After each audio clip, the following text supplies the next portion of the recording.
ਏਦਾਂ ਦਾ ਬੰਦਾ ਫਰੂਟ ਵਾਲੀ ਰੇਹੜੀ ਕੋ ਲੰਘੇ ਨਾ ਤੇ ਫਰੂਟ ਵਾਲਾ ਕਹਿਣਾ ਹੁੰਦਾ ਉਹ ਗਲੇ ਕੇਲੇ ਪਏ ਲੈਣੇ ਤੇ ਲੈ ਲੈ ਅਸੀਂ ਕਿਸੇ ਨਹੀਂ ਗਲੇ ਨਹੀਂ ਕਹਿੰਦੇ, ਉਹ ਕਹਿੰਦੇ ਨੇ ਉਹ ਤੇਰੇ ਵਾਲੇ ਕੇਲੇ ਪਏ ਤੇਰੇ ਵਾਲੇ।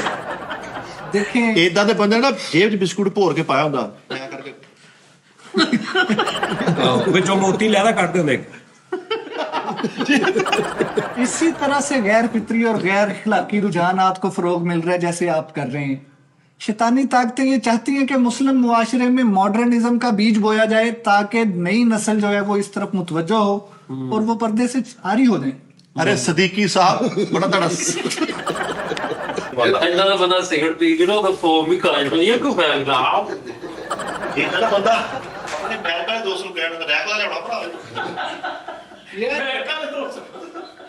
ਕਹਿੰਦਾ ਕਿ ਤਿੰਨ ਭਰਾ ਇਹਨਾਂ ਦਾ ਟੂਰਨਾਮੈਂਟ ਭਲਾ ਕਿਹੜਾ ਹੁੰਦਾ? ਮੱਖੀਆਂ ਫੜਨ ਤੋਂ ਇੰਜ ਨਹੀਂ ਫੜਦੇ 86